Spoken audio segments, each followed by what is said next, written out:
By now, I think we're all well aware that Stardew Valley's fanbase is one of the top-performing communities in the league of passionate recreational haterism. Frequent visitors to the Fuck Pierre subreddit are some of the rare hobbyists still fueled by pure love for the sport. The revulsion a DMV employee feels towards you for simply entering the building and the venom a Mayor Louis Anti will spit at the mere sight of him are sister emotions. You will not find a more dedicated militia for miles, and their barrels are all pointed at 64 by 64 pixel art portraits of middle-aged men. Mind you, I am holding the line along with them. I was born a Louis detractor, and I will happily die one assuming that I am in fact killable. I'm sure you're also privy to the fact that Concerned Ape recently announced the names of the 2 new marriage candidates that will be coming to Stardew in the 1.7 update during the game's 10th anniversary livestream. Okay, recently as a stretch, that was February, but the boulder I've been pushing up a hill Sisyphus style has been blocking my calendar. With the news that additional romance options would be available dropping earlier that month, we were given plenty of time to run through our options and place our bets on who would win the race. Some were convinced we'd see 2 entirely new characters, or that the option to town tramp our way between Robin and Demetrius would be added in finally. Shopkeepers like Willie and Gus were thrown in the pot, plenty of bids for single hot wizards near you were placed, and of course I made a personal blood offering in the name of Sandy. I work faster than an Etsy witch and I take Venmo if you were wondering. Excitement was brewing, speculation was swirling, and Mr. Baroni himself dangled a sealed letter in front of us. All that was left to do was hold our breaths on that fateful day. And then...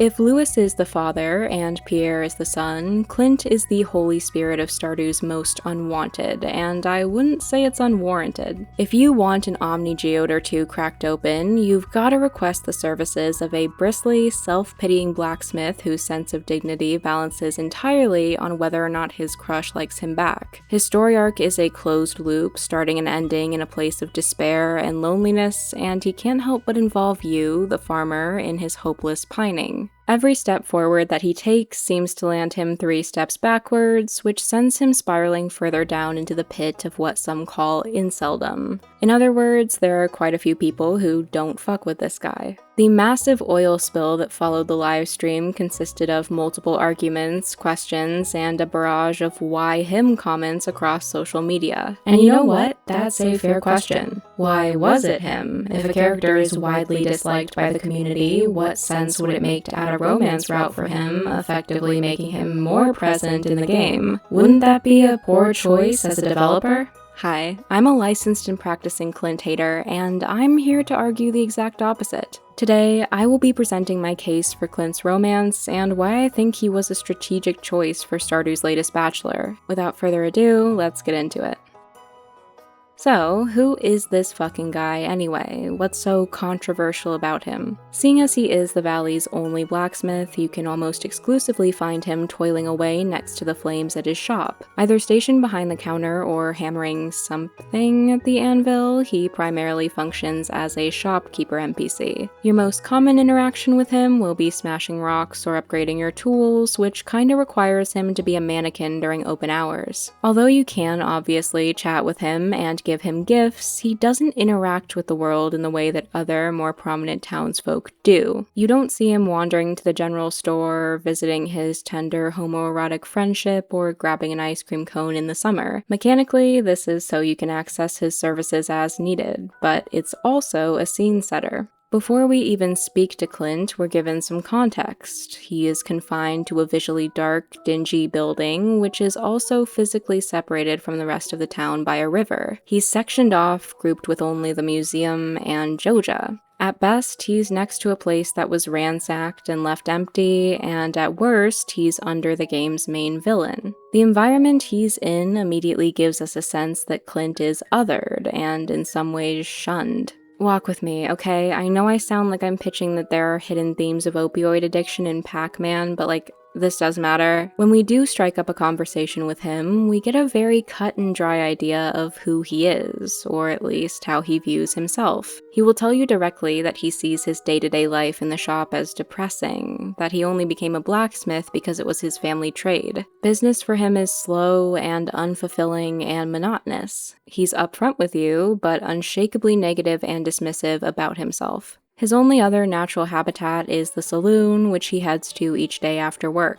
Unlike the rest of the regulars, he isn't there to ritualistically torture his liver. Instead, his visits are focused on chatting with Emily while she bartends. Clint's story arc, including his presence in other characters' cutscenes, revolves almost entirely around his romantic feelings for Emily and his inability to manage them properly. In his 3-heart event, the first we see for him, the farmer finds him lamenting in the saloon. He tells you point blank that he has terrible luck with women, and then hits the classic, "I'm a nice guy though, I swear" line for good measure. Seeing as you are clearly the town Casanova, Clint asks if you have any tips for talking to women. All but one of the dialogue options will get you the same "okay, I'll keep that in mind" response. Selecting just act natural, be yourself, gets you, that's the problem. I do act natural, but I never have any success. No matter what you choose, Emily heads over to take his order, which he struggles through, and Emily turns her attention to you. Clint gives her a thank you, and seemingly begins to ask her on a date, but drops the subject after failing to get the words out. At this, she strikes up an easy conversation with Shane, leaving Clint in despair at your table. He sighs and tells you that he's doomed, ending the cutscene.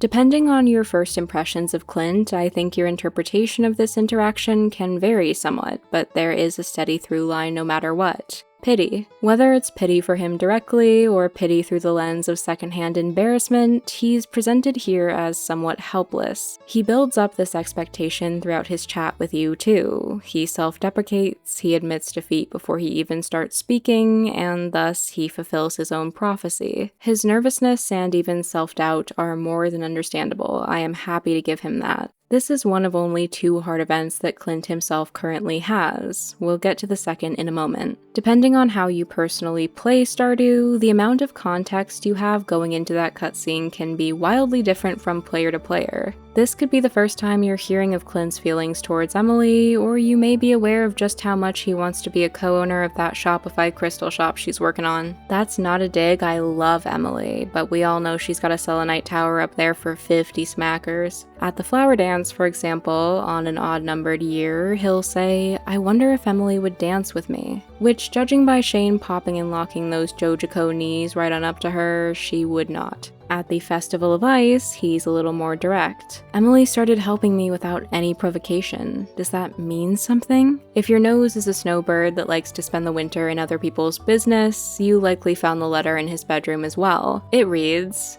"Dear Emily, I know you only think of me as a friend. It's my fault. I'm too shy. I'll never have the courage to tell you the truth. That's why I'm writing this letter to myself that I'll certainly crumple up and toss in the corner." And that's exactly what he did. One thing to keep in mind with this specifically is that this letter was intended to be private. It's not something he voluntarily told us about, and it's not something meant to garner a reaction from anyone but himself. It is also just a method of venting. I mean, I've been to therapy. The unsent letter is a good friend of mine. I went to the unsent letter's daughter's graduation. Beautiful ceremony. Anyway, Clint also features in the cutscenes of Shane and Emily at 7 hearts and 8 hearts respectively. Shane's cutscene involves Clint and Emily acting in a Joja-Cola commercial, playing a squabbling couple. At first, Clint botches his lines, mentioning that it's hard to remember them with her face in front of him, to everyone's confusion. Which I don't really have a defense for, that one's just gauche. It's just gauche. In the second take, though, he's able to get through the scene perfectly well, and then he turns blue, a la Jesse's swag in that one Breaking Bad episode. In Emily's 8-heart event, a sampling of townsfolk, including you and Clint, are invited to meet her at the mayor's house for clothing therapy. In an effort to help everyone navigate their personal issues through self-expression, Emily has each attendee put together an outfit that speaks to them and do a little fashion show. Shane kinda stunts right out of the gate and kills everyone dead, but we head down the line of clothing therapy clients until we land on Clint. He's initially nervous, but after steeling himself, he rocks out in what can only be described as the outfit of someone who has a Sir Mix-a-Lot album on vinyl.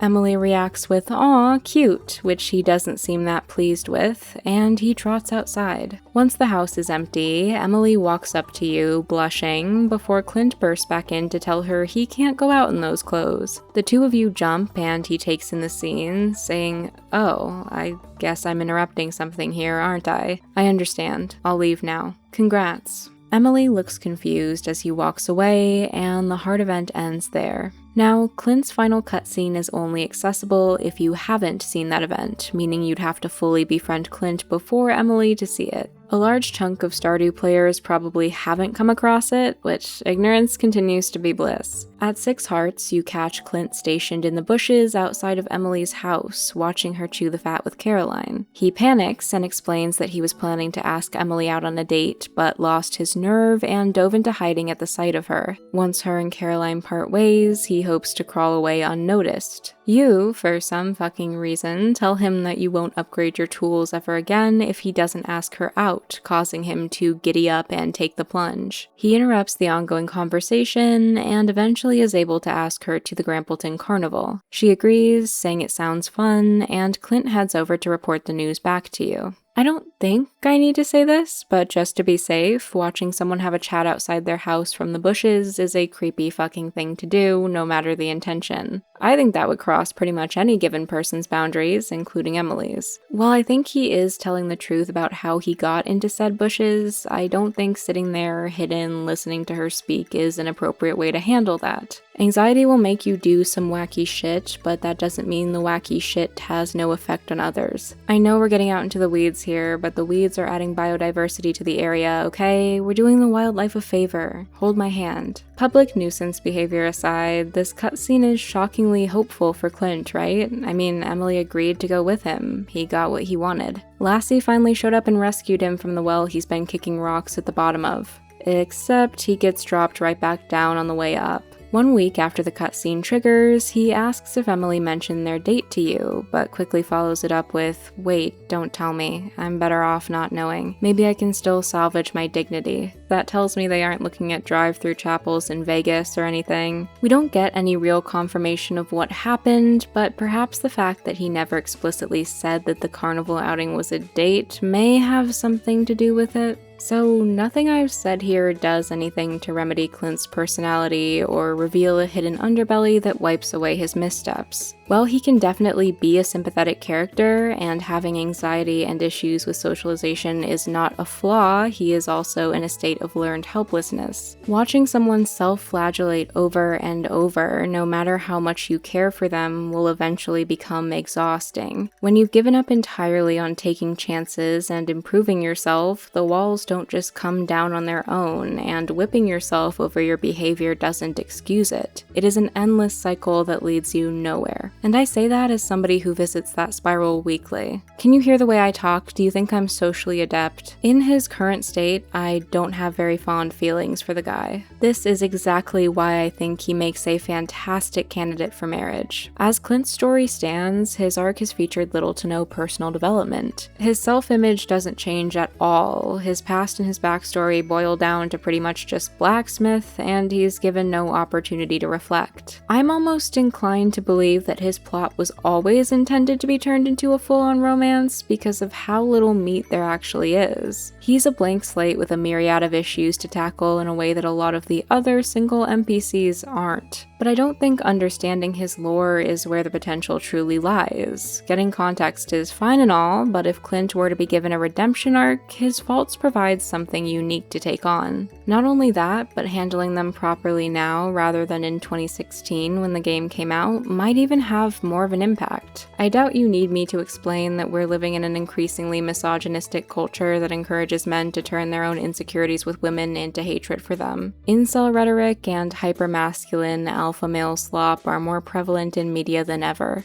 It's incredibly easy for that doom spiral to start heading in a dangerous direction, but he's at a point in his narrative where it's a choice. It could be majorly beneficial to see a story where someone so susceptible to that ideology chooses to avoid it and puts in the work to better himself. Not every video game story has to be a parable or a cautionary tale, but showing the audience a character deliberately improving and moving forward when sinking deeper is highly incentivized by the world currently could be one way to knock it out of the park. Clint is another fixer, and I can absolutely understand people being exhausted of that. I am exhausted of it in real life, man. If your boyfriend is just going to get drunk and watch Barstool Sports clips on the couch, I beg of you not to make me endure him at your house. Anyway, I think the more deeply rooted and complex a character's flaws are, the more compelling their story becomes. With games where the player is more often than not a self-insert, you can naturally start to see the actions of townsfolk through the lens of how they relate to you. This can be helpful in some ways. It connects you with the world around you and brings deeper immersion, but it can also make the value of a story as a story fade into the background. Whether or not Clint continues down the pariah path or he changes and grows in his romance, I trust Concerned Ape enough that I believe his story will be intriguing. There's money in intrigue, baby, and if it's a car crash I can't look away from, go ahead and smash those things together I want to see. It's also worth mentioning that I've seen a lot of love for Clint from gay men specifically, especially because he doesn't fit into the more cookie-cutter bachelor design trend that we've got currently. If you're trying to appeal to those who have already made up their minds on Clint, downplaying or sugarcoating who he is to make him seem more palatable might not be the way to go. It also ignores how open-ended he is currently. If you paint him as just shy and in no need of development, that makes for a pretty stagnant romance. If you go to the other side of the coin and see him as entirely irredeemable, that also stunts him as a character. The most generous view is somewhere in the middle.